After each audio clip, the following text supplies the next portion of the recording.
ప్రభుకు స్తోత్రం అండి. మీకేం ఆత్రం లేదు కదా. ఈ ఆఖరి కూడికలో ఆఖరి ప్రసంగంలో కొన్ని అపవాది మాటలు వింటాం. ఆశ్చర్యంగా ఉందా, అనుమానంగా ఉందా, ఆందోళనగా ఉందా? నా ప్రసంగానికి నేను సెలెక్ట్ చేసుకున్న థీమ్ చాలా చాలా వింతగా ఉంది. సైతాను పలికిన శ్రేష్టమైన మాటలు, అపవాది పలికిన అమూల్యమైన మాటలు.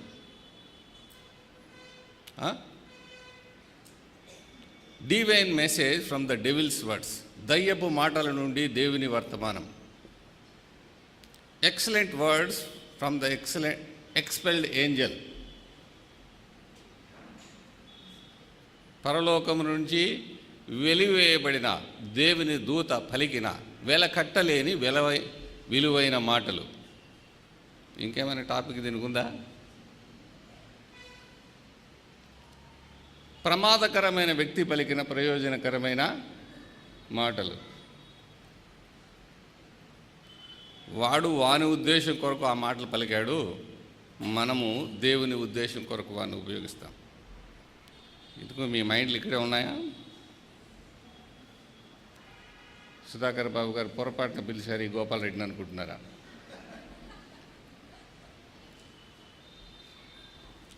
మా సంఘములో సంవత్సరం నుంచి యోబు గ్రంథాన్ని ధ్యానం చేస్తున్నాం. ఏ గ్రంథం చెప్పండి? యోబు గ్రంథం. తీయండి యోబు గ్రంథం. మీరేం షాక్లో లేరు కదా?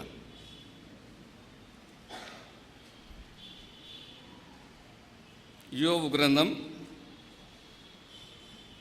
నిన్న సంవత్సరం ఫిబ్రవరి నెలలో ప్రారంభించాం. ఈ సంవత్సరం ఫిబ్రవరి నెలకు 31వ అధ్యాయానికి వచ్చాం యోబు గ్రంథంలో కదండి. ఇంకా ఎన్ని నెలలు కొనసాగుతుందో తెలియదు. మొదటి అధ్యాయము 421వ పేజీ 420 పక్కన ఉంటుంది. ఎందుకంటే ఈ పలికిండేవాడు కూడా 420నే.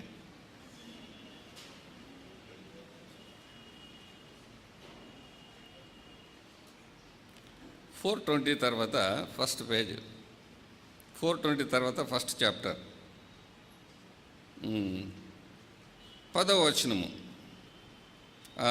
9, 10.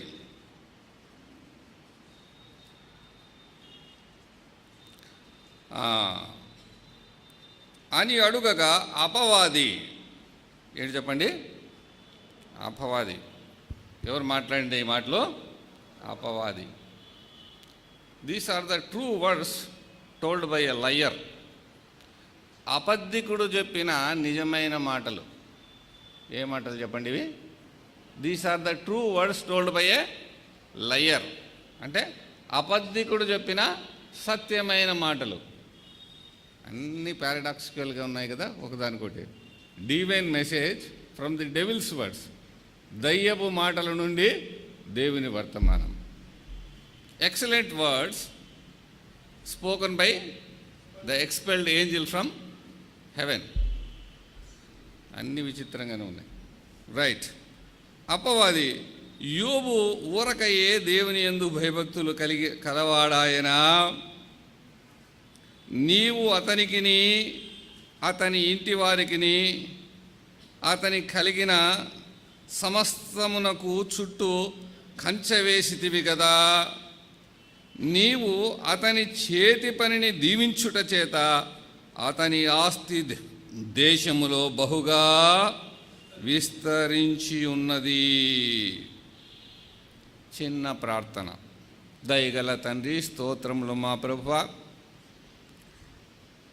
ఈ మాటల నుండి మాకందరికీ అవసరమైన, వినుచున్న వారికి మేలు కలిగించే, ఆత్మీయ క్షేమము కలిగించే, ఆత్మరక్షణ కలిగించే అమూల్యమైన ఆనిముత్యాల లాంటి ఆత్మీయమైన మాటలను అల్పుడైన నా ద్వారా మీ ఆత్మచేత పలికించమని క్రీస్తు యేసు నామమున ప్రార్థన చేసి వేడుకొనుచున్నాం మా ప్రియ పరలోకపు తండ్రి.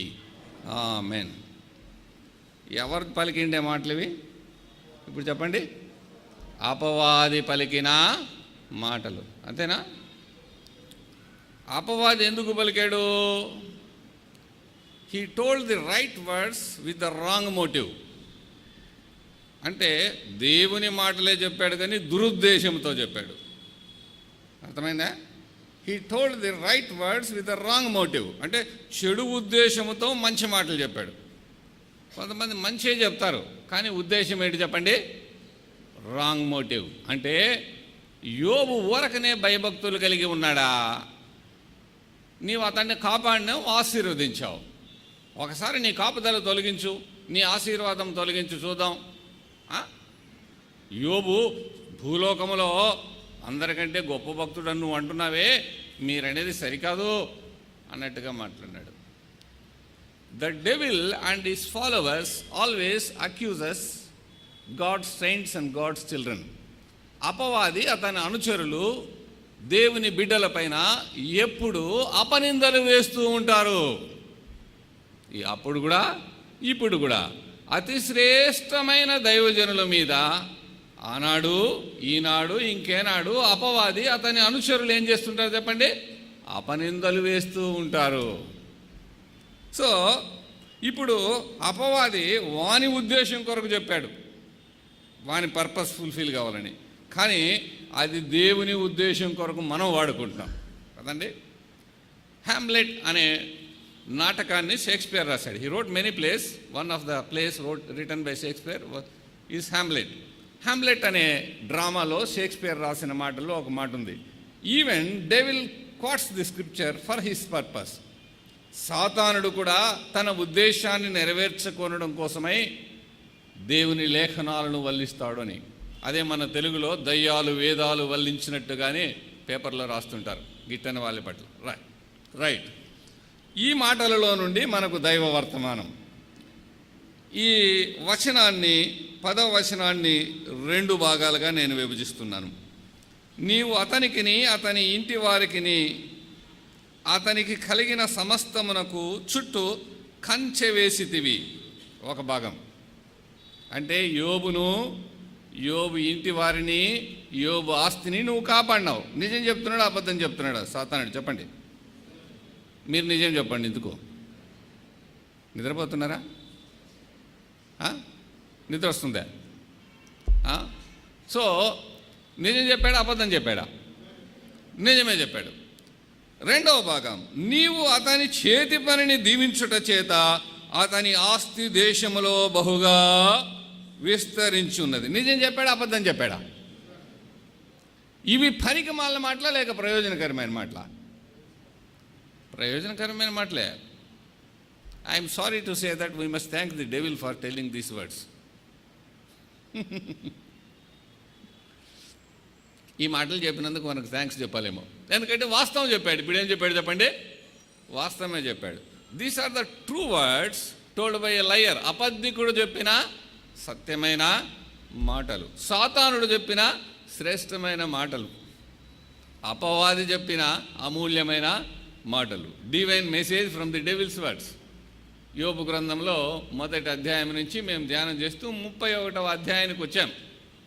ప్రతి ఆదివారం మా సంఘంలో అదే ప్రసంగం. రైట్. ఇప్పుడు మీ సంఘంలో ఈ 1వ అధ్యాయాన్ని 10వ వచనంలో మనం సెలెక్ట్ చేసుకుందాం. నీవు అంటే దేవుడు, అతనికిని అంటే యోబుకును అతని ఇంటి వారికిని కలిగిన సమస్తమునకు చుట్టూ కంచె వేసితివి కదా. ఏం వేశాడంట? కంచె. ఏ కంచె? కంచెల్లో చాలా రకాలు ఉన్నాయి. ముళ్ళ కంచె చూశారు కదా, దాన్ని అగ్గి పెడితే వెళ్ళిపోతుంది. ఇనుముతో కంచేసి ఉంటారు చూసారా ఫ్రెండ్స్, అది అగ్గి పెడితే పోదు. మా ప్రాంతంలో ఇంకొక కంచెలు ఉన్నాయి, దానికి కరెంటు కనెక్షన్ ఇచ్చింటారు. ముట్టుకుంటానే చచ్చిపోతాడు వాడు. మనిషి రాత్రిపూట్ల పశువుల కోసం, పందుల కోసం, అడవి పందులు, ఎలుగుబంట్లు, మరి మారుమూరు ప్రాంతాల్లో పంట పొలాలకి ఇచ్చింటే మనుషులతో చచ్చిపోతారు. అది ఇంకా డేంజరస్ ఫ్రెండ్స్. మనకు ఇంకొక దేశానికి, బంగ్లాదేశ్కో దానికో ఇన్ఫిల్ట్రేటర్స్ అంటే చొరబాటుదారులు వస్తారని అక్కడ కూడా ఒక భయంకరమైన ఫెన్స్ వేసింటారు. కొన్నిసార్లు పోలీసు వాళ్ళు మధ్యలో నిలబడి రౌండ్గా ఉండే ఒక ఫెన్స్ వేసింటారు. రకరకాలు ఉంటాయి ఫెన్స్. ఇక్కడ నీవు అతనికిని అతని ఇంటి వారికిని అతనికి కలిగిన సమస్తమును కంచె వేసితివి. What is this fence? It's a fence of protection. అంటే ఇది దేవుని కాపుదల అనే దేవుని కాపుదల అనే కంచె. It's a fence of God's protection. ఇది దేవుని కాపుదల అనే కంచె. ఏంటి చెప్పండి? దేవుని కాపుదల అనే కంచె. సో యోబుకు కంచె వేశావు, ఎవరు అతని దగ్గరికి వెళ్ళడానికి లేదు కదండి, హాని చేయడానికి. అతనికి ఏ కీడు జరగదు, ఎందుకంటే నువ్వు కంచె వేసావు అతనికి. అతని ఇంటి వారికి, అతని ఫ్యామిలీకి చుట్టూ కంచె వేసావు, అతనికి ఆస్తి కంచె వేసావు. సో అతనికి హాని చేయడానికి ఎవరు అక్కడ వినటానికి లేదు. Nobody can penetrate or go through this fence. అంటే ఈ కంచెను దాటుకొని ఎవరు వెళ్ళలేరు. ఎందుకంటే ఇది ఎవరు వేసిన కంచె చెప్పండి? దేవుడు వేసిన కంచె. సో ఇది నిజమే, అపవాది నిజమే చెప్పాడు. ఈ ఒక విచిత్రమైన విశేషమైన సంగతి ఏంటంటే, అనేకులు గ్రహించలేని అతి శ్రేష్టమైన విషయాన్ని సాతానుడు తెలుసుకొని చెప్పాడు. యోబు ఎందుకు అంతగా అభివృద్ధి అయిపోయాడు, ఎందుకంత ఆనందంగా ఉన్నాడు, ఎందుకంత క్షేమంగా ఉన్నాడు, ఎందుకంత గొప్పవాడు అయిపోయాడంటే ఆ సీక్రెట్ ఎవరికి తెలిసిందంటే యోబు స్నేహితులకు తెలియలేదు, యోబు ఇంటి వారికి తెలియలేదు, చాలామంది ప్రవక్తలకు ప్రసంగికులకు తెలియని అమూల్యమైన సత్యాన్ని అతి జ్ఞాని, మహాజ్ఞాని అయిన అపవాది గ్రహించి తెలుసుకొని నిజమే చెప్తున్నాడు కదండి. ఇప్పుడు చెప్పండి, నిజమా కాదా ఈ మాట? ఏమమ్మా నిజమా కదా బ్రదర్, నిజమా కదా? ఏదో ఒకటి చెప్పండి, నిజమేనా? నిజమే. కానీ చెప్పింది ఎవరు? అబద్ధికుడు. మంచి మాటలా చెడ్డ మాటలా? మంచి మాటలే. చెప్పింది ఎవరు? చెడ్డోడు. ప్రయోజనకరమైన మాటలా కదా? ప్రయోజనకరమైన. చెప్పింది ఎవడు? ప్రమాదకరమైన వ్యక్తి. చూసారా? కొన్నిసార్లు అంటారు, శత్రువు చెప్పినా నిజం చెప్తే మనము అంగీకరించాలి అని కదండి. రైట్. సో ఇప్పుడు యోబుకు చుట్టూ కంచె వేశాడంట, యోబు యొక్క ఇంటి వారికి చుట్టూ కంచె వేశాడంట, యోబు యొక్క ఆస్తికి కంచె వేశాడంట దేవుడు. అంటే యోబుకు, యోబు ఇంటి వారికి, యోబు ఆస్తికి ఏ ప్రమాదం కలగకుండా నిజమే దేవుడు కంచె వేశాడు. రెండవ పాయింట్, యోబుని నువ్వు ఆశీర్వదించావు అంటున్నాడు. ఈ వాస్తవమే చెప్తున్నాడు. ఇప్పుడు ఆ కంచె తీసివేయి, ఆశీర్వాదం తీసేయి, అప్పుడు నీ ముఖమున ఎదుటనే నిన్ను యోబు దూషిస్తాడు అని అపవాది తర్వాత అబద్ధాలు చెప్పాడు. ఫస్ట్ నిజం చెప్పాడు, తర్వాత ఏం చెప్పాడు చెప్పండి? తర్వాత ఏం చెప్పాడు చూడండి. అయినను నీవిప్పుడు చేయి చాపి అతనికి కలిగిన సమస్తమును మోత్రినలా అతడు నీ ముఖము ఎదుటనే దూషించి నిన్ను విడిచి. ఇప్పుడు చెప్పింది నిజం అబద్ధమా చెప్పండి? ఇది అబద్ధము కదండి. ఈ పదం ఇతడు చెప్పిన అబద్ధాన్ని నిజం చేయడానికి ఒక ప్లాన్ చేశాడు కదండి. దేవుణ్ణి దూషిస్తాడు యోబు అన్నాడు. ఎవరు? అపవాది. మరి దేవుణ్ణి దూషించాలని యోబు దేవుణ్ణి దూషించడానికి అపవాది ఎవరిని ప్రేరేపించాడు చెప్పండి? ఆయన భార్యనే శోధించాడు లేదా? ఆమె ఏమన్నది? నీవు దేవుని దూషించి సావబోయాను. చూసారా? అంటే అపవాది అనుకున్నాడు ఆమెలో చొరబడి ఈ మాటలు పలికిస్తే సరిపోతుందని. కానీ ఫెయిల్ అయిపోయాడు అపవాది. ఏమైపోయాడు చెప్పండి? ఈ విషయంలో ఫెయిల్ అయిపోయాడు. కాబట్టి ఈ మాట అబద్ధం. రెండవ భాగం ఉంది, 11వ వచనంలో చెప్పిన మాట అబద్ధము, 10వ వచనంలో చెప్పిన మాట మాత్రము నిజమైంది. ఇప్పుడు రైట్, 10వ వచనాన్ని మనం అప్లై చేసుకుందాం. ఏం చేసుకుందాం చెప్పండి? అప్లై అంటే ఏంటి? మీకు అప్లై కావాలా, సప్లై కావాలా? అప్లై కంటే సప్లై ఇష్టం ఉంటుంది చాలా ఉంది కదండి. అప్లై అంటే మనం వర్తించుకుందాం, దేవుడు నీ అన్వయించుకుందాం కదండి. దేవుడు నీ చుట్టూ కంచె వేయాలి, దేవుడు నీ ఇంటి వారికి చుట్టూ కంచె వేయాలి, దేవుడు నీకు కలిగిన సమస్తము, మీ ఇంట్లో ఏముందో, నీకు ఆస్తి ఏముందో దాని చుట్టూ కంచె వేయాలి. ఇది చాలా ధన్యకరమైన స్థితేనా? మంచిది. నేను కూడా ఇదే కోరుకుంటున్నాడు. ప్రభువా, యోబుకును అతని ఇంటి వారికి అతనికి కలిగిన సమస్తమునకు నువ్వు ఎలాగ కంచె వేసావో నాకును నా ఇంటి వారికి నాకు కలిగిన సమస్తమునకు నువ్వు కంచె వేయి ప్రభువా అని నువ్వు ప్రార్థన చేయి. చేస్తాము లేదండి? చేస్తాం.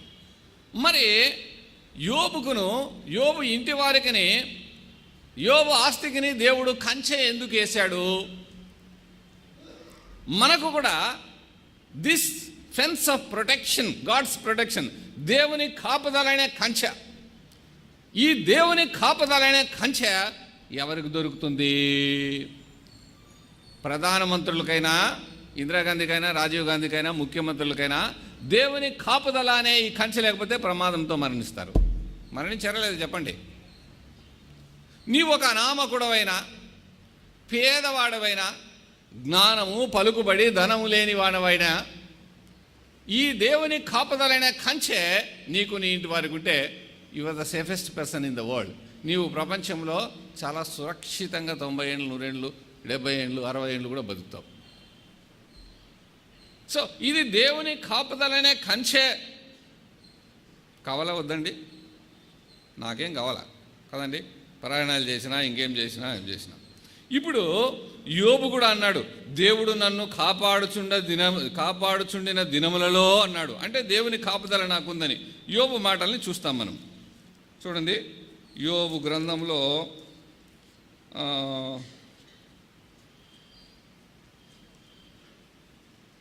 29వ అధ్యాయంలో 2వ వచనంలో 2వ భాగం. దేవుడు నన్ను కాపాడుచుండిన దినములలో ఉన్నట్లు. కదండి, ఇప్పుడు కూడా కాపాడుతున్నాడు. అది ఆయన విశ్వాసానికి పరీక్ష. ఇప్పుడు దేవుడు కంచె తొలగించాడు లేదా? తొలగించడము ఎందుకు? ఆయనకు ప్రమాదం కలగజేయడానికి కాదు, అది ఆయన విశ్వాసానికే పరీక్ష.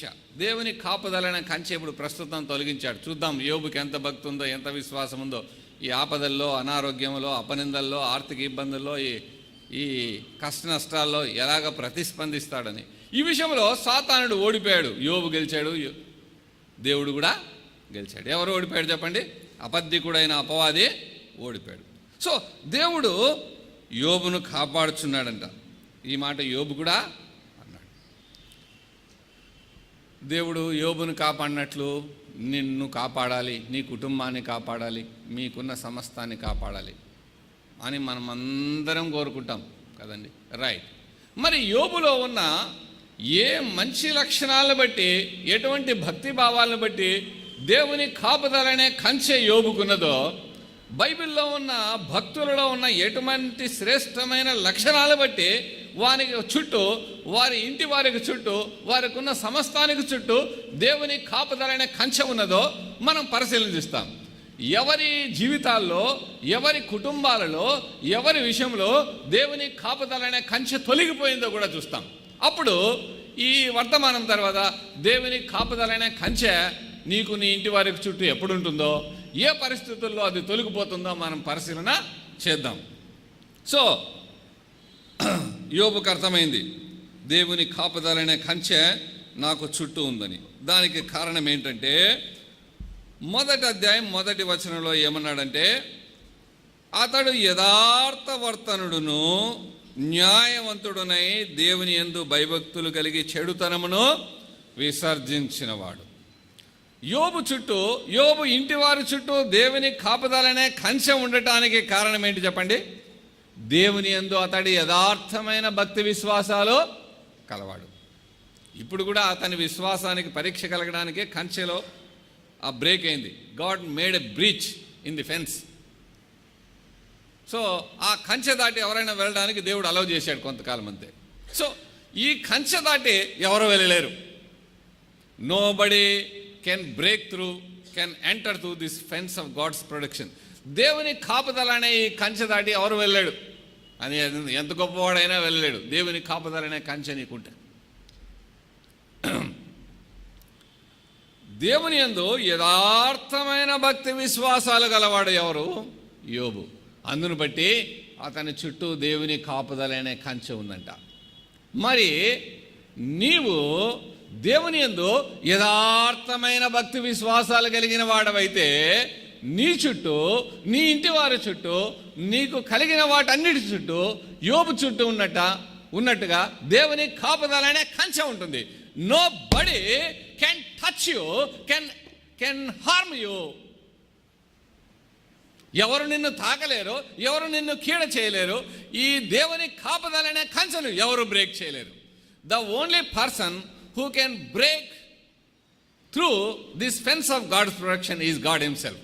ఈ దేవుని కాపుదలనే కంచెను తీసివేయగలవాడు దేవుడు ఒక్కడే, ఇంకెవరు తీసివేయలేరు. సాతానుడు ఈ కంచెలో ప్రవేశింపలేడు. దేవుణ్ణి అడుగుతున్నాడు, నువ్వు తీసేయని. నువ్వు తీసేస్తే నేను ఎంటర్ అవుతానంటున్నాడు. ఎంటర్గా అటాక్ చేయి. యోబుకి ఎంత భక్తి విశ్వాసాలు ఉందో అని. యోబు కలిగినట్లుగా అందరికీ విశ్వాస పరీక్షలు కలగకపోవచ్చు. సో యోబు వలె మనమందరము యథార్థమైన భక్తి విశ్వాసాలు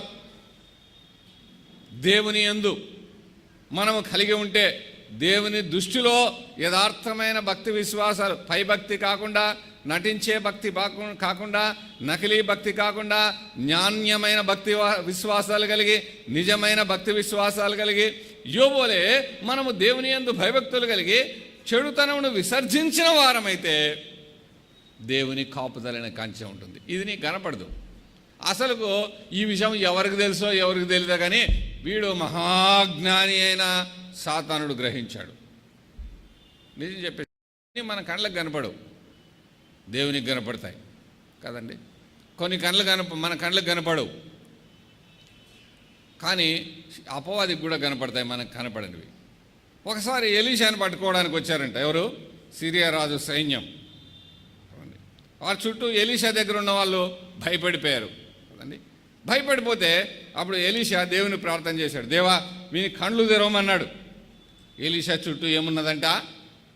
పర్వతము, అగ్ని, గుర్రములు, రౌతులు. చూసారా? God's fence of protection. Elisha చుట్టూ దేవుని కాపుదలనే కంచె ఉంది. సిరియా సైన్యం పట్టుకోలేకపోయారు. సో నీకు తెలియదు కానీ, నీవు గ్రహించలేవు కానీ, నీకు అర్థం కాదు కానీ, నువ్వు చూడలేవు కానీ, ఒక వాస్తవం ఏంటంటే, ఒక దైవ సత్యం ఏంటంటే, ఈ లోకంలో అపవాది మాత్రమే గ్రహించగలిగిన ఈ దైవ సత్యం ఏమిటంటే, నీ చుట్టూ నీ యథార్థమైన భక్తి విశ్వాసాలు నీ ఇంటి వారు కలిగింటే వారి చుట్టూ దేవుని కాపుదలైన కంచె ఉంటుంది. అవునండి, ఒక ఇంటికైతే కంచె వేయచ్చు, ఒక పొలంకైతే కంచె వేయచ్చు, ఒక బిల్డింగ్కి అయితే కంచె వేయచ్చు.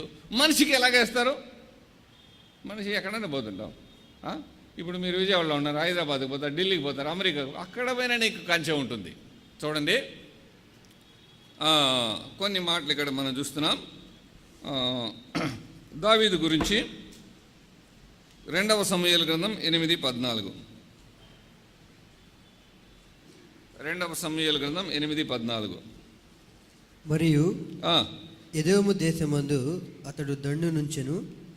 ఎదోమీయులు దావీదునకు దాసులు కాగా ఎదోము దేశమంతటా అతడు కావలి దండు నుంచెను. దావీదు ఎక్కడికి పోయినను యెహోవా అతనిని కాపాడు. దావీదు ఎక్కడికి పోయినను యెహోవా అతనిని కాపాడుచుండెను. అలాగే 6వ వచనం 8:6, అది 6లో చివరి భాగం. దావీదు ఎక్కడికి పోయినను యెహోవా అతనిని కాపాడుచుండెను. అంటే నువ్వు ఎక్కడ అంటే ఈ ఫెన్స్ అనేది మనకు కనబడదు. దావీదు ఎక్కడికి పోయినను. ఇప్పుడు సౌలు తన సైన్యాన్నంతా సమకూర్చుకొని దావీదును చంపాలని నీడలాగా వెంటాడినా అతడు ఎందుకు చంపలేకపోయినాడంటే, దావీదు సౌలు నన్ను చంపుతాడేమో అని ఎందుకు భయపడినాడంటే, అసలు దావీదుకు తెలియని, సౌలు గ్రహించలేని ఒక వాస్తవం ఏమిటంటే, దావీదు చుట్టూ దేవుని కాపుదలనే కంచె ఉంది. అందుకే సౌలు చంపలేకపోయాడు, దావీదును పట్టుకోలేకపోయాడు. సౌలు చుట్టూ కొన్ని వేల మంది చుట్టూ పడుకున్నాడట, కానీ ఆయనకి ఆ దేవుని కాపుదలనే కంచె లేదు కాబట్టి చచ్చిపోయాడు ఫిలిష్తీయుల చేతిలో. సో దేవుని కాపుదలనే కంచె నీ చుట్టూ ఉందా? నీ కుటుంబానికి చుట్టూ ఉందా? సో యోబు వలె యథార్థమైన భక్తి విశ్వాసాలు కలిగి ఉంటే నీకుంటుంది కాపుదల. దావీదు దేవుని కొరకు కార్యాలు చేయాలని పూనుకున్నాడు. తాను చేయబోయే కార్యము దేవుని కొరకు దేశం కొరకు, దేశ ప్రజల కొరకు తనకెంత ప్రమాదం కలిగినా, తనకేమీ ప్రయోజనం లేకపోయినా దేవుని నామానికి అపకీర్తి కలుగుతుండ చూసి గొలెత్తును సంహరించడానికి వెళ్ళాడు. అది చాలా ప్రమాదకరమైంది. సంహరించాడు గొలెత్తును. It's very dangerous. అలాగే కెయిలా పట్టణం మీద ఫిలిస్తీన్లు దాడి చేసినప్పుడు అమాయకులైన రైతుల యొక్క మాన ప్రాణాలను, ఆస్తిని, ఆత్మగౌరవాన్ని దుర్మార్గులైన ఫిలిస్తీన్లు దోచుకున్నప్పుడు దావీదు ప్రార్థన చేసుకుని ఫిలిస్తీన్లను సంహరించాడు. సౌలు ఆయన్ని అభినందించడానికి బదులు దావీదును అతన్ని పట్టుకోవడానికి బయలుదేరాడు. దావీదుకు ఆ మొదటి సమూయేలు గ్రంథం 23వ అధ్యాయంలో ఏ ప్రయోజనం లేకపోయినా, ప్రమాదమే ఉన్నా దేవుని కొరకు కార్యాలు చేయాలా, ఆయన నామానికి మహిమ కలగాల, ఆయన ప్రజలకు అవమానం కలగకూడదు, ఆయన నామానికి అవమానం కలగకూడదు. ఈ సున్నతి లేని ఫిలిస్తీయుడు దేవుని ప్రజలను సవాలు చేస్తూ దేవుని నామానికి అపకీర్తి కలగజేస్తున్నాడని దావీదు దేవుని విషయంలో, ఆయన నామం విషయంలో పౌరుషము కలిగిన వాడై, ధైర్యము కలిగిన వాడై, సాహసం కలిగిన వాడై, సున్నతి లేని ఫిలిస్తీయుడు జీవం గల దేవుని సైన్యములను శిరస్కరించుటకు ఎంతటి వాడు అని దేవుని కొరకు కార్యాలు చేయటంలో త్యాగము, ధైర్యము, తెగింపు కలిగినవాడు. దావీదు చుట్టూ దేవుని కాపుదలనే కంచె ఉంది. నీ చుట్టూ దేవుని కాపుదలనే కంచె ఉంది. అది మనకు కనపడదు, తెలియదు. మనకు కనిపించినవి చాలా ఉన్నాయి. మనకు తెలియని విషయాలు, దైవ రహస్యాలు, భూలోకముల విషయాలు ఎన్నో ఉన్నాయి మనకు తెలియనివి. కొంతమందికి బాడీలో వైరస్ చేరుతుంది, కంటికి కనపడదు. అది ఆ వైరస్ చంపేస్తుంది. ఇప్పుడు మేము చాలా ప్రపంచంలోనే అందరికంటే బాగా వేగంగా అభివృద్ధి పొందుతున్నాం, మేము అందరికంటే తెలివైన వారం, చురుకైన వారం అనుకునే చైనా దేశాన్ని గడగడలాడిస్తుండేది ఏంటి చెప్పండి? అమెరికా కాదు, కంటికి కనిపించని సూక్ష్మమైన క్రిములు, వైరస్ ఏంటి చెప్పండి? కరోనా కదండి. దానికి గడగడలాడిపోతున్నారు. ఏం కత్తితో చంపుతావా? అణ్వస్త్రాయుధాలు ఉపయోగిస్తావా? బాంబులు వేస్తావా? యుద్ధ ట్యాంకులు వేస్తావా? దేనికి కంట్రోల్ కదా. సో ఈ విధంగా దేవుని కాపుదల దావీదుకుంది. దేవుని కాపుదలనే కంచె. రైట్. ఇంకొక వ్యక్తిని చూస్తాం, ఆదికాండము 28వ అధ్యాయము. సో దావీదు వలె నీవు దేవుని కొరకు, ఆయన సంఘము కొరకు, సేవ కొరకు సాహసముతో, ధైర్యముతో, త్యాగముతో, కష్టానికి, నష్టానికి ఓర్చి ప్రభు కొరకు, ఆయన సంఘము కొరకు కార్యాలు చేయాలనే నువ్వు ముందుకు వచ్చినప్పుడు ఏ ప్రయోజనము కలగకపోయినా, ప్రమాదమే కలిగి ఉన్నా, ఆ ప్రభువు నామము కొరకు నువ్వు త్యాగముతో ముందుకు వచ్చినప్పుడు దేవుని కాపుదలనే కంచె ఉంటుంది. ఇది ధనం వలన, జ్ఞానం వలన, పలుకుబడి వలన నీవు పొందుకోలేని, నీవు అందుకోలేని దేవుని కాపుదలనే కంచె. ఆదికాండము 28వ అధ్యాయం అనుకుంటాను.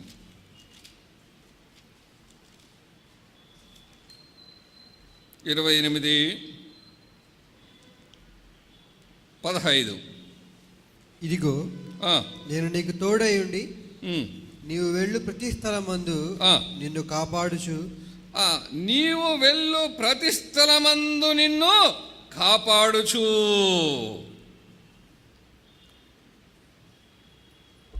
దేవుడు యాకోబును ప్రేమించాడు, యాకోబును ఏర్పరచుకున్నాడు. కాబట్టి ఇప్పుడు అతడు ఒక ప్రమాదకరమైన ప్రయాణాన్ని చేస్తున్నాడు.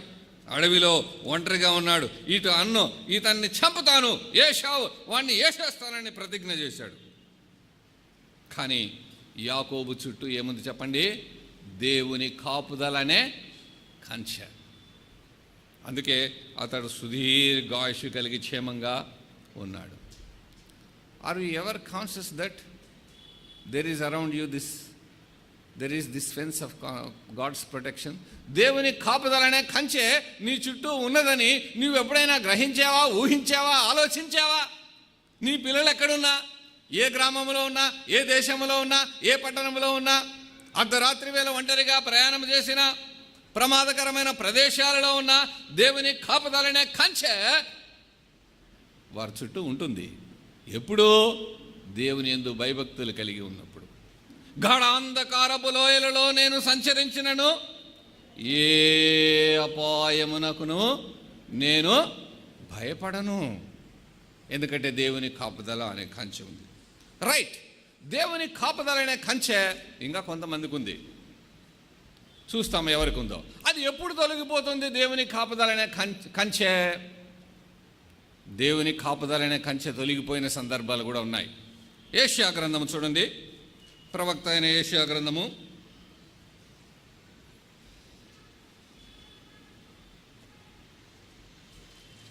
5వ అధ్యాయము, ప్రవక్త అయిన ఏషియా గ్రంథము 5వ అధ్యాయము 5వ వచనము. ఆలోచించుడి, నేను ద్రాక్ష తోటకు చేయబో కార్యమును మీకు తెలియజెప్పేదను. నేను అది మేసివేయబడిన, అది ఇశ్రాయేలు అనే శ్రేష్టమైన ద్రాక్షావళిని దేవుడు నాటాడు కదండి. బాగా భూమిని సాగు చేశాడు. ఆ ద్రాక్ష తోట ఫలించడానికి ఏమేమి అవసరమో అన్నీ చేశాడు. నీవు ప్రభు కొరకు ఆత్మ ఫలము ఫలించడానికి, నీతి ఫలము ఫలించడానికి, నీవు ప్రభు కొరకు జీవించడానికి ఎన్నో మేలు సదుపాయాలు ఆయన చేశాడు. కానీ నీవు కృతజ్ఞత లేకుండా అవిధేయుడై, అవిశ్వాసమై, అపవిత్రుడై దేవుని కృపకు తగినట్టుగా నడుచుకోకపోతే, నీవు కాని ఫలములను, కారు ద్రాక్షలను కాస్తే ఏమవుతుంది చూడండి. నేను అది మేసివేయబడినట్లు దాని కంచెను కొట్టివేసేదను. చూసారా? దావీదు కాలంలో, సొలొమోను కాలంలో, భక్తిపరులైన యెహోషాపాతు, హిజ్కియా కాలంలో దేవుని కాపుదలనే కంచె దేశానికి ఉంది వారి భక్తిని బట్టి. కానీ ఇజ్రాయేల్ ప్రజలు దేవుని యందు భయభక్తులు విడిచిపెట్టి భ్రష్టులై పవిత్రమైన దేవుని ఆలయంలో అన్య దేవతలను ఎప్పుడైతే ఉంచారో దేవుని కాపుదలనే కంచె తొలగిపోగా బబులోను రాజులు, ఇతర రాజులు వచ్చి దేశాన్ని, దేవాలయాన్ని కాల్చివేసి, కూల్చివేసి, దాడి చేసి, ధ్వంసం చేసి ఆ ప్రజలను చెర తీసుకొని పోయారు. దేవుని కాపుదలనే కంచె నీ నుండి తొలగిపోయే దుస్థితిలో నీ ఉన్నావా? దేవుని కంచె నీ చుట్టూ ఉండే ఆత్మీయమైన స్థితిలో భక్తి విశ్వాసాలు కలిగి ఉన్నావా? నీవు గ్రహించలేని విషయం ఇది, నీకు కనిపించని విషయం ఇది, మానవ జ్ఞానముతో గ్రహించలేని ఒక దైవ రహస్యం ఇది. మహాజ్ఞానిగా ఉండి పడిపోయిన దేవుని దూతగా ఉండిన అపవాది చెప్పిన అతి శ్రేష్టమైన మాట ఇది.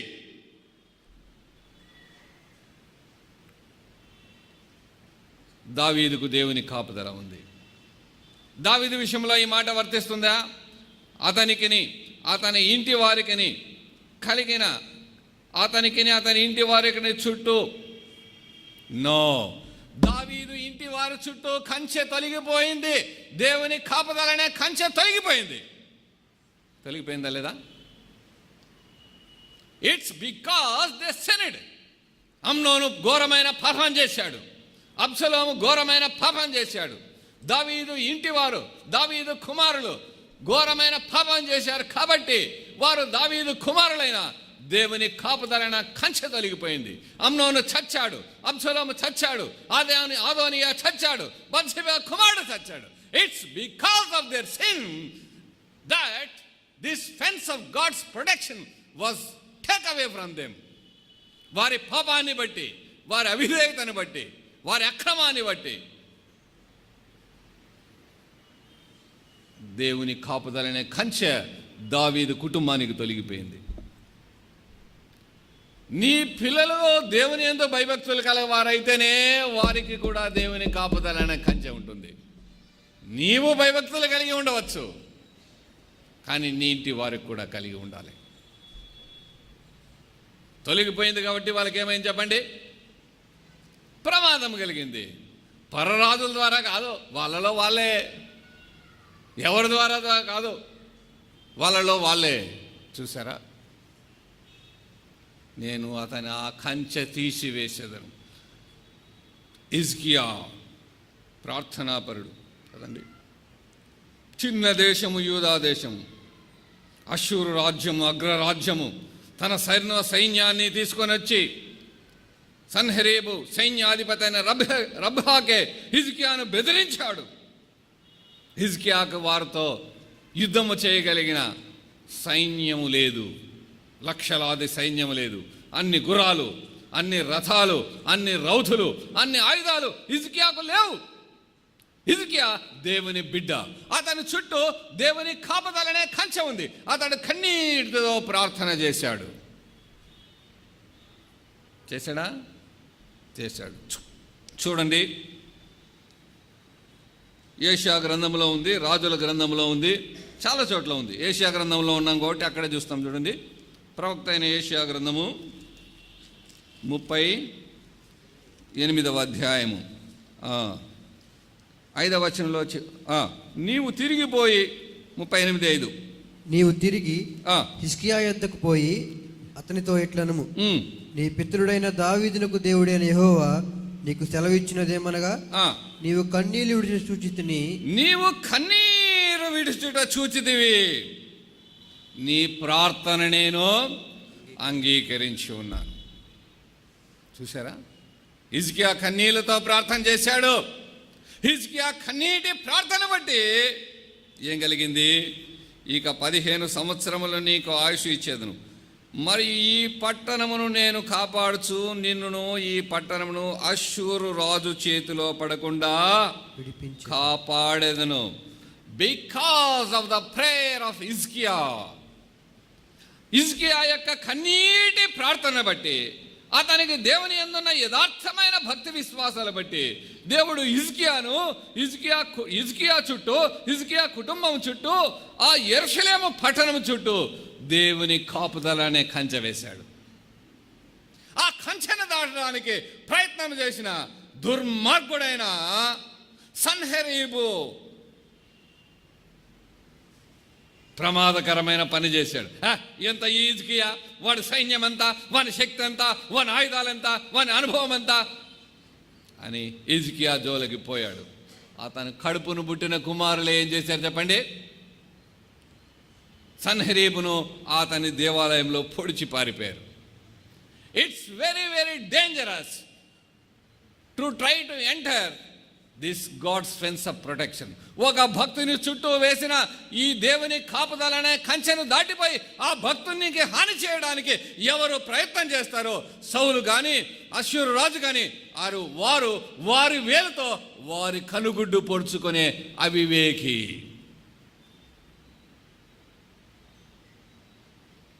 నేను నిన్ను కాపాడుతూ ఈ పట్టణమును నేను కాపాడుతూ నిన్నును ఈ పట్టణమును అష్షూరు రాజు చేతిలో పడకుండా విడిపించెదను.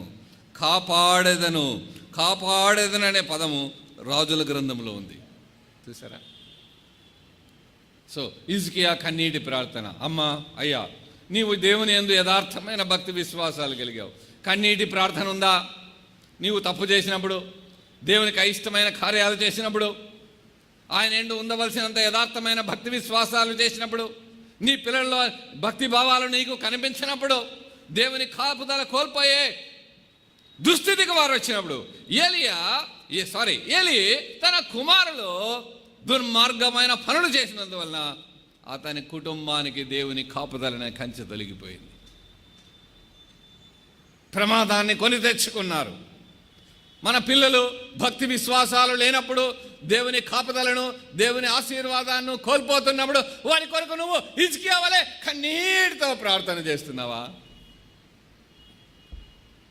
The fence of God's protection, దేవుని కాపుదల నీకును, నీ ఇంటి వారికి, నీకు కలిగిన యావత్తుకును, అన్నిటికీ. అన్లెస్ గాడ్ అలౌస్ ఇట్, దేవుడు అనుమతిస్తే తప్ప ఈ కంచె దాటి ఎవరు రాలేరు. ఎవరైనా అలా రావడానికి ప్రయత్నం చేస్తే సౌలుకు జరిగిన పని, సన్హెరీబుకు జరిగిన పని, వాళ్ళకు వాళ్ళే ప్రమాదాన్ని కొని తెచ్చుకుంటారు. సో యోసేపుకి ఇటువంటి అనుభవం, దానియేలుకి ఇటువంటి అనుభవం, యోబు విషయంలో ఇది నిజం. సో అపవాది చెప్పిన మాటలు ఇవి. ఎవరు చెప్పిన మాటలు చెప్పండి? అపవాది చెప్పిన. రైట్. ఇప్పుడు యోబుకు దేనిని బట్టి దేవుని కాపుదల అనే కంచె కలిగిందో, అటువంటి యథార్థమైన భక్తి విశ్వాసాలు మనకుంటే ఈరోజు నీకును నీ ఇంటి వారికి చుట్టూ దేవుని కంచె. దేవుడు యాకోబును ప్రేమించినట్టుగా నిన్ను ప్రేమించి ఏర్పరచుకుంటే నీ చుట్టూ ఈ కంచె. దావీదు వలె దేవుని కొరకు కార్యాలు చేయడానికి ధైర్యముతో, సాహసముతో, త్యాగముతో ముందుకొస్తే నీకు దేవుని కాపుదలనే కంచె. హిజ్కియా వలె యథార్థమైన భక్తి విశ్వాసాలు కలిగినప్పుడు, కన్నీటి ప్రార్థన నీలో ఉన్నప్పుడు నీకు నీ ఇంటి వారికి దేవుని కాపుదలనే కంచె. How safe you are. నీవు అనామకుడువైనా, జరగబోయే కీడేంటో మనకు తెలియకపోయినా, మనకు తెలిసిన కీడు నుంచి, తెలియని కీడు నుంచి దేవుడు మనల్ని తప్పిస్తూ ఉంటాడు. ఇది ఉందా? ఈ భద్రతా భావం నీకుందా? దేవుడు కాపాడతాడనే విశ్వాసం ఉన్నదా? అతడు దుర్వార్తకు జడియడు.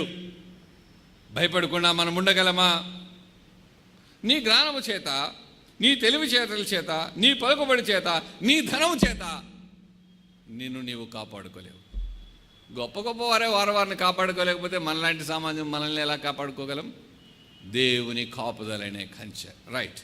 అందులో ఫస్ట్ పాయింట్. రెండవ భాగానికి మనం తిరిగి వస్తాము. కనుక దేవుడు ఏ పరిస్థితులలో ఈ కాపుదల అనే కంచె, దేవుని కాపుదల అనే కంచె తొలగిస్తాడో మనం చూసుకున్నాం. ఇజ్రాయేల్ ప్రజలు చేసిన పాపాన్ని బట్టి ఆ కంచె తొలగిపోయింది. కంచె తొలగిపోయే దుస్థితిలో ఉన్నావా? దేవుని కాపుదల నీకు ఉండే శ్రేష్టమైన స్థితిలో ఉన్నావా? దేవుడు మనల్ని కాపాడుతున్నాడు. దేవుని శక్తి చేత, విశ్వాసం ద్వారా మనము కాపాడబడుతున్నాం అన్నాడు పేతురు. ఆయన శక్తి చేత, విశ్వాసం ద్వారా మనము కాపాడబడుతున్నాం. ఈ వాక్య భాగంలో 10వ వచనంలో రెండవ భాగం. సో మొదటి భాగంలో యోబు వలె యథార్థమైన భక్తి విశ్వాసాలు కలిగి ఉందాం. దావీదు వలె దేవుని కొరకు కార్యాలు చేయడానికి త్యాగంతో ముందుకెళ్దాం. హిజ్కియా వలె యథార్థమైన భక్తి విశ్వాసాలు కలిగి కన్నీటి ప్రార్థన మన కుటుంబాల్లో మనము కలిగి ఉందాం. కన్నీటితో, దేవుని ఆనంద బాష్పాలతో దేవునికి కృతజ్ఞతాస్తుతులు చెల్లిస్తాం. Second point. నీవు అతని చేతి పనిని దీవించుట చేత అతని ఆస్తి దేశములో బహుగా విస్తరించి ఉన్నది కదండి. ఈ విషయాన్ని యోబు గ్రంథంలో మరొక చోట ఉంది చూడండి. చివరి అధ్యాయంలో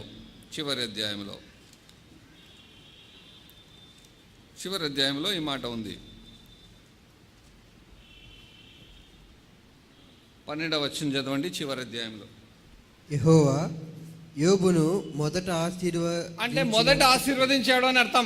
మొదట కూడా దేవుడు ఆశీర్వదించాడు. చదవండి.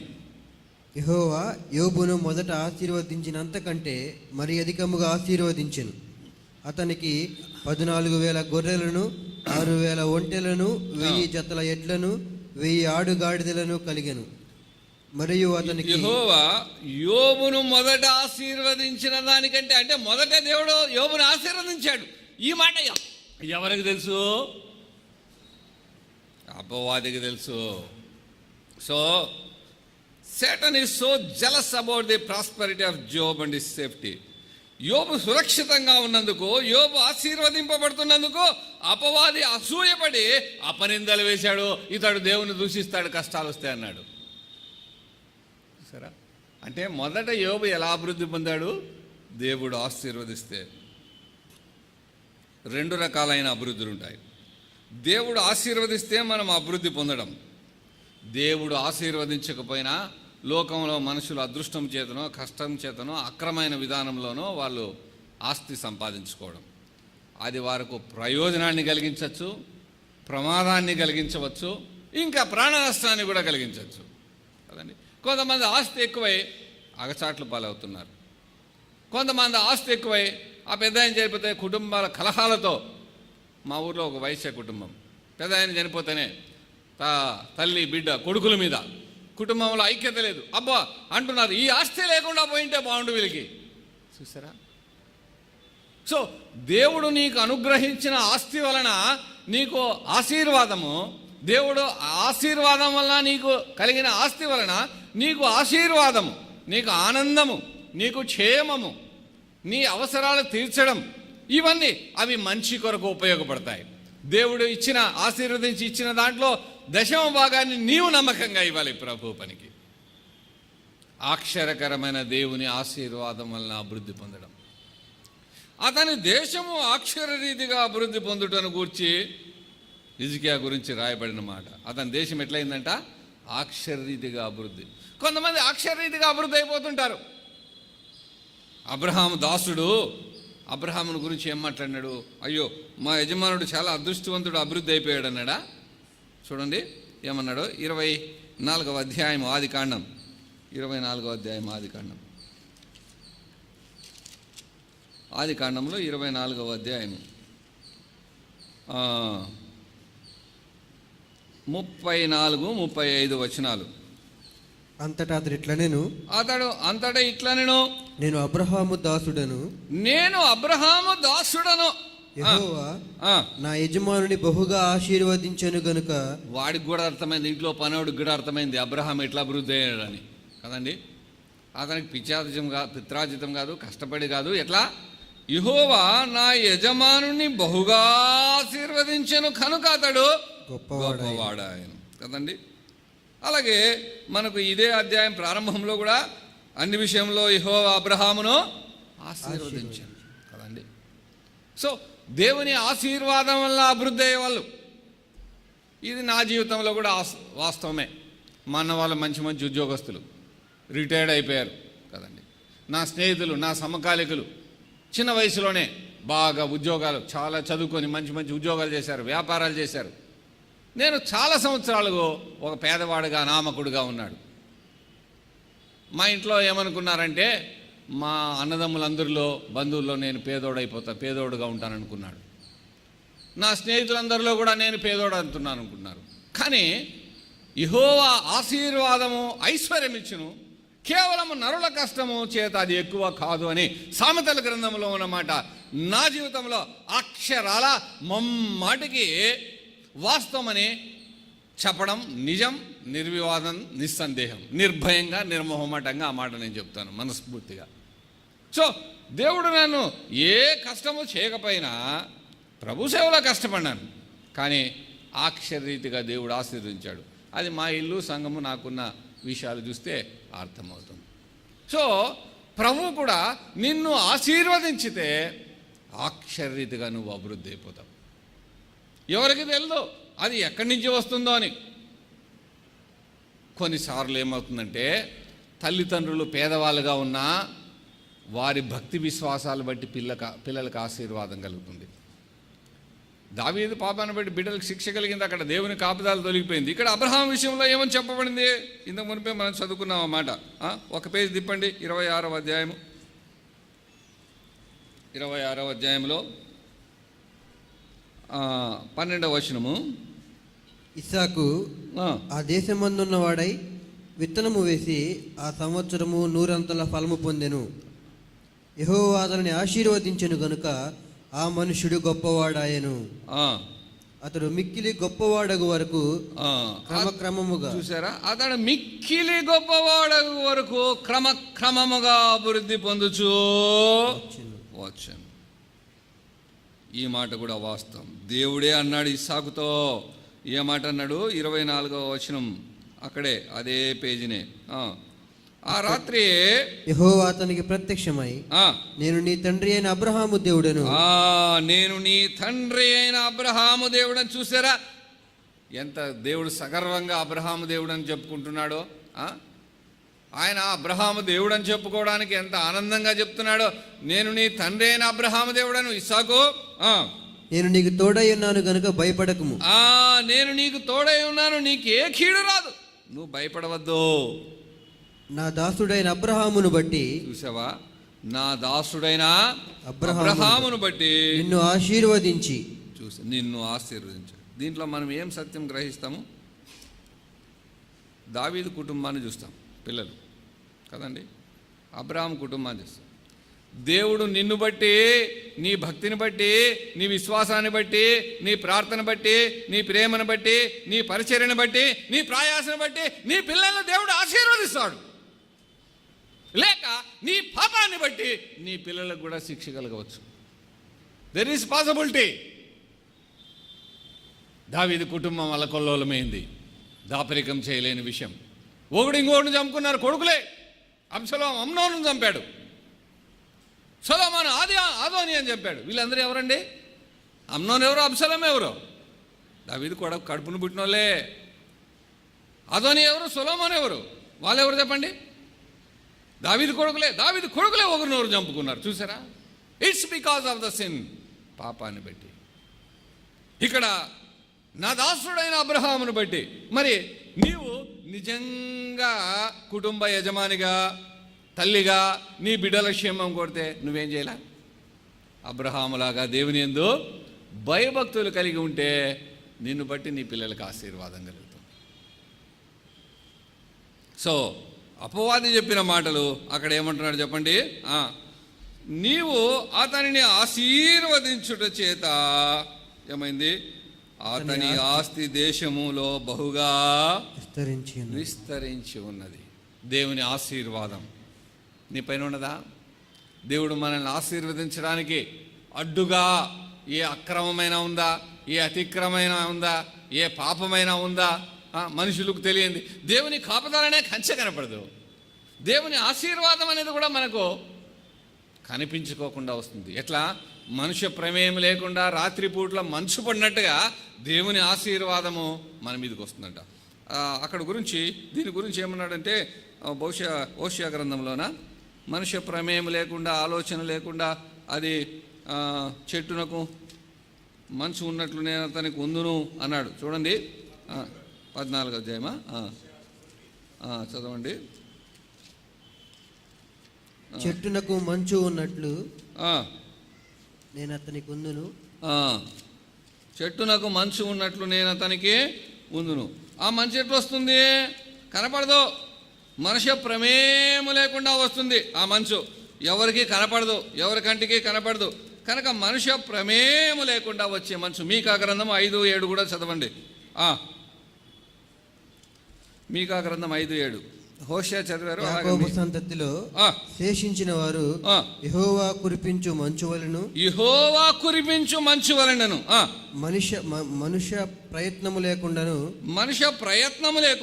నరుల యోచన లేకుండాను గడ్డి మీద పడు వర్షము వలెను ఆయా జనముల మధ్య నుందురు. చూసారా?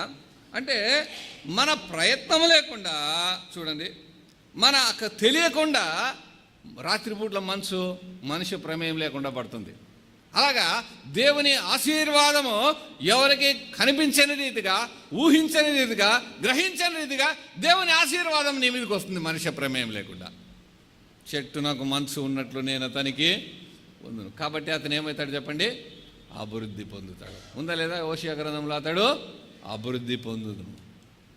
కాబట్టి ఇది అపవాది చెప్పిన సత్యము. ఇది ఎవరు చెప్పిన మాటలు చెప్పండి? అందుకే దీనికి టైటిల్ ఏమని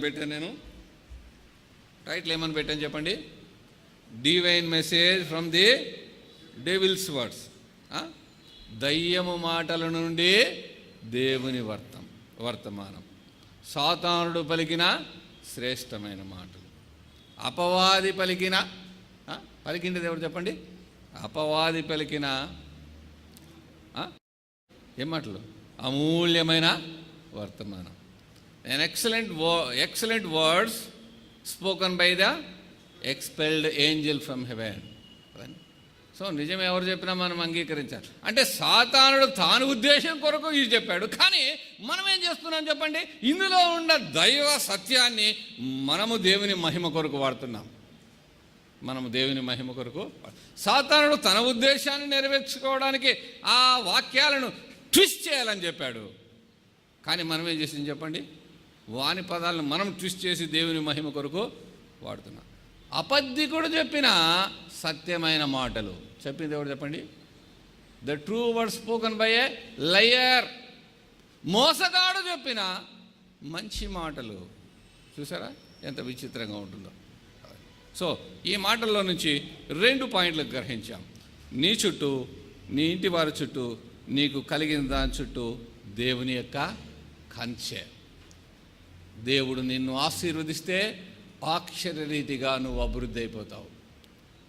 యోసేపు ఐగుప్తు దేశంలో బానిసబాలుడుగా అడుగుపెట్టిన యోసేపు ఎవరి దయాదాక్షిణ్యాల వల్ల ఆ దేశానికి మకుటం లేని మహారాజు అయ్యాడు. ఆశ్చర్యకరమైన దేవుని ఆశీర్వాదం వల్ల. గొర్రెల కాపరిగా ఉన్న దావీదు ఎవరి దయాదాక్షిణ్యాల వల్ల ఇజ్రాయేల్ దేశానికి రాజయ్యాడు? దేవుని ఆశ్చర్యకరమైన ఆశీర్వాదం వల్ల. దావీదు అంతకంతకు వర్ధిల్లెను. చూసారా? దేవుని ఆశీర్వాదము నీ పైన, నీ సంఘం పైన, నీ సేవ పైన, నీ కుటుంబం పైన, నీ పిల్లల పైన, నీ చదువుల పైన, ఉద్యోగం పైన, వ్యాపారం పైన, నీవు చేసే పనులపైన, నీ పైన దేవుని ఆశీర్వాదం ఉండటానికి. దేవుని ఆశీర్వాదం కావాలని అందరూ కోరుకుంటారు, నేను కోరుకుంటాను, మీరు కోరుకుంటారు. కానీ దేవుని ఆశీర్వాదం కావాలంటే భక్తుడైన అబ్రహాము, ఇస్సాకు, యోబు ఎలాగ జీవించారో ఆ భక్తులలో ఉన్న ఆత్మీయమైన లక్షణాలు మనలో ఉన్నప్పుడు మనం కోరుకోకుండా అదే వచ్చేస్తుంది దేవుని ఆశీర్వాదం. ఆ భక్తులలో ఉన్న యథార్థమైన భక్తి విశ్వాసాలు నీవులో లేకపోతే నువ్వు ఎంత కోరుకున్న ఆశీర్వాదం నీకు రాదు. ఈ ఆశీర్వాదము,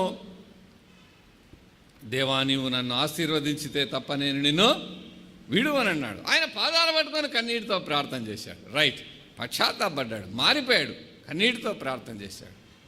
సో దేవుని కాపుదల నీకు, నీ కుటుంబానికి కావాలా? దేవుని ఆశీర్వాదం నీకు కావాలా? యోబు వలె, దావీదు వలె, యాకోబు వలె, హిజ్కియా వలె అతని దేశము ఆశ్చర్యరీతిగా అభివృద్ధి పొందింది. యథార్థమైన భక్తి విశ్వాసాలు నీలో ఉన్నప్పుడు దేవుడు నిన్ను చూసి, నీ మనసును చూసి, నీ క్రియలను చూసి, రహస్యమందు చూచు తండ్రి నీకు బహిరంగముగా ప్రతిఫలించు. యోసేపు రహస్య జీవితంలో నమ్మకంగా, యథార్థంగా ఉన్నాడు కాబట్టి అతన్ని బహిరంగంగా దేవుడు హెచ్చించాడు. రహస్యంగా పాపం చేస్తే దేవుడు బహిరంగంగా శిక్షిస్తాడు, దావీదు కుటుంబాన్ని శిక్షించినట్టు. ఆశీర్వాదం కానీ ప్రతిఫలం కానీ బహిరంగంగానే వస్తుంది. మరి ఈ మాటల మీద మనము దేవుని కాపుదలనే కంచె మన చుట్టూ ఉండటానికి జాగ్రత్తగా భయభక్తులు కలిగి ఉందాం. దేవుని ఆశీర్వాదం మనకు కలిగి ఉండటానికి మనము భయభక్తులు కలిగి ఉందాం. ఈ మాటను మన హృదయానికి తీసుకుందాం. మానవ జ్ఞానంతో, సొంత తెలివితేటలతో ఆలోచించవద్దు. దేవుని వాక్యములో ఉన్న సంగతులను నమ్ము, ఆ ప్రకారం నడుచుకో. నీ అభివృద్ధిని ఎవరు అడ్డుకోలేరు భూలోకములో. నీ ఆశీర్వాదాన్ని ఎవరు అడ్డుకోలేరు. ఎవరు నీకు ఎంత కీడు చేయాలనే ప్రయత్నం చేసినా ఆ కీడును దేవుడు మేలుగా మారుస్తాడు. యోసేపు విషయంలో చేసినట్టుగా.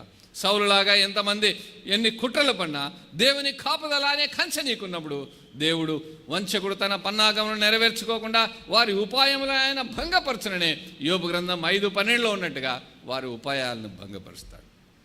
ఆ విధంగా జీవించడానికి ప్రభు కృప చూపును గాక. దేవుడు మనల్ని ప్రేమించి పరలోకాన్ని వదిలిపెట్టి పాపలోకముకు వచ్చి మన కొరకు ప్రాణమిచ్చి మరణించి మృత్యుంజయుడై తిరిగి లేచాడు. దేవుని వాక్యంలో ఉన్న సంగతులు, శ్రేష్టమైన సంగతులు ఆనాటి భక్తుల జీవితంలో ఎలాగ నెరవేరినాయో ఈ రోజుల్లో కూడా మన కుటుంబాల్లో, మన జీవితాల్లో అదే విధంగా నెరవేరుతున్నాయి. వాటిని మనస్ఫూర్తిగా నమ్ము. నీ స్వబుద్ధిని ఆధారం చేసుకొనక నీవు ఆయనందు పరిపూర్ణమైన భక్తి విశ్వాసాలు కలిగి ఉండు.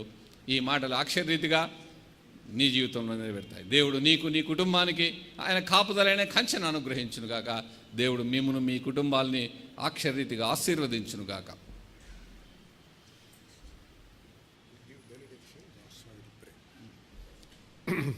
తల వంచండి, ప్రార్థన చేసుకుందాం. ఒకసారి మొదటి దినం నుంచి మనం విన్న వర్తమానాలన్నీ జ్ఞాపకం చేసుకుందాం.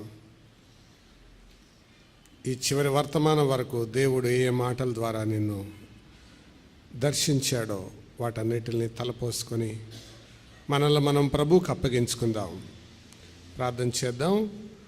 కొద్ది నిమిషాలు మనం మౌనంగా ప్రార్థనలో ఉండగా చివరి ప్రార్థన డాక్టర్ జాషువా గారు గుంటూరు నుండి వచ్చారు. ఆయన ప్రార్థన చేస్తారు. తర్వాత దేవుని దాసులు గోపాల్ రెడ్డి గారు ఆశీర్వాద వచనాన్ని చెప్తారు. తర్వాత మనం కూడిక ముగించుకుందాం.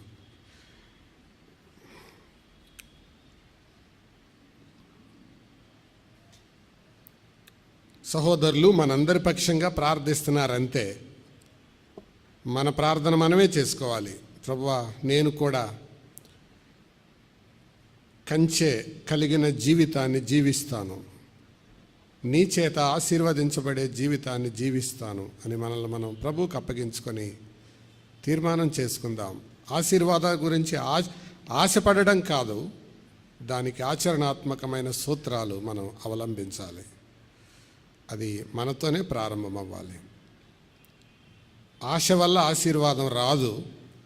కానీ ప్రభు పట్ల మనం జీవించే ఆచరణాత్మకమైన ప్రవర్తన ఆశీర్వాదాన్ని మనపైకి తీసుకుని వస్తుంది. ప్రార్థన చేద్దాం.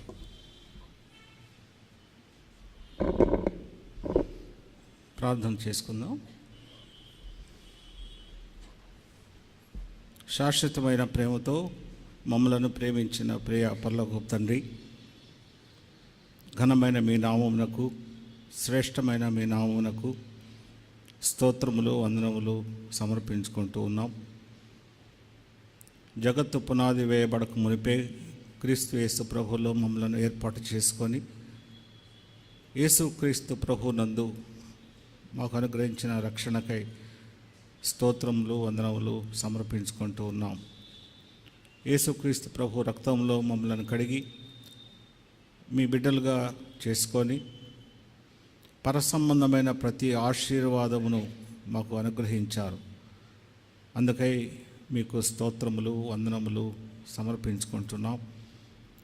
నాయన, మీరు మమ్మలను దుష్టత్వము నుండి మళ్లించడం ద్వారా ఆశీర్వదించారు. అందుకై మీకు స్తోత్రములు చెల్లించుకుంటూ ఉన్నాం. ఇంకా ఈ స్థలంలో ఎవరైనా కానీ యేసుక్రీస్తు ప్రభు నందు రక్షణ అనే ఆశీర్వాదము పొందకుండా ఉంటే వారు ఈ సమయంలో తమను పరిశీలన చేసుకొని యేసుక్రీస్తు ప్రభు నందు రక్షణ పొందినట్లుగా వారికి ఆత్మ ద్వారా సహాయం దయచేదరని ప్రార్థన చేసుకుంటా ఉన్నాం. మరి ఈ సమయంలో మీ దాసుడిని నిలవబెట్టుకొని మీరు మాతో మాట్లాడిన శ్రేష్టమైన సంగతులన్నిటిని బట్టి మీకు స్తోత్రములు చెల్లించుకుంటూ ఉన్నాం. అవును తండ్రి, మేము ఈ లోకంలో జీవించడానికి మీ కృపే ఆధారం. మనుష్యుడు రొట్టె వలన మాత్రము కాదు కానీ దేవుని నోట నుండి వచ్చు ప్రతి మాట వలన జీవించనని లేఖనాల్లో చూస్తూ ఉన్నాం. ఆ మేరకు మీరు మా చుట్టూ నాయన కాపుదల, భద్రత అనుగ్రహిస్తూ ఉన్నారు, కంచె వేశారు. అందుకై మీకు స్తోత్రం చెల్లించుకుంటున్నాం తండ్రి. మీరు మమ్మల్ని కాపాడకపోతే, ఒక క్షణం మమ్మల్ని విడిచిపెట్టినా మేము నశించిపోతాం. అలాంటిది మమ్మలను కంటికి కనుపాప వల్లే కాపాడుతూ, కంటిపాప వల్లే కాపాడుకుంటూ మీ అరచేతుల్లో మమ్మల్ని చెక్కుని భద్రపరుస్తూ ఉన్నందుకు స్తోత్రములు చెల్లించుకుంటున్నాం. మీ దాసుడు గోపాలరెడ్డి గారిని మీరు బలపరిచి అనుగ్రహించిన శ్రేష్టమైన సంగతులకై స్తోత్రం చెల్లించుకుంటున్నాం. మీ దాసుని ఇంకనూ బలపరచండి, శక్తితో, బలంతో, ఆత్మశక్తితో నింపండి.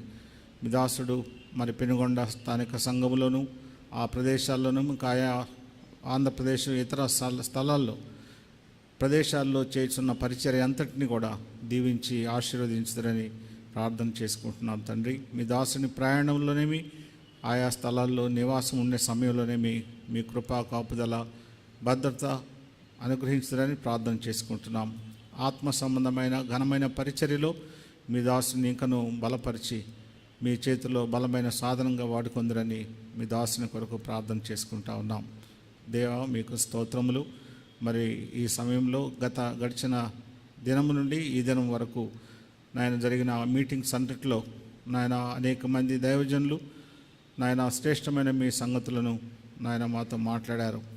అట్టి శ్రేష్టమైన సంగతులు మా హృదయంలో భద్రపరుచుకొని మా జీవితాల్ని మీ మాటలకు అనుగుణంగా అన్వయించుకొని మేము మీ స్వరూపంలోనికి మారటానికి సహాయం దయచేయండి. ఏ ఉద్దేశంతో మమ్మల్ని సమకూర్చారో ఆ ఉద్దేశము నెరవేర్చబడటానికి మేము కూడా మా హృదయములను మీ వాక్యానికి లోపరుచుకోవటానికి మాకు కృపను, ఆత్మ సహాయంను అనుగ్రహించాలని ప్రార్థన చేసుకుంటా ఉన్నాం. చేరి వచ్చిన ప్రతి సహోదరుని, సహోదరిని బట్టి, చిన్న బిడ్డలను బట్టి, యవనస్తులను బట్టి మీకు స్తోత్రం తండ్రి. ప్రతి ఒక్కరి విషయంలో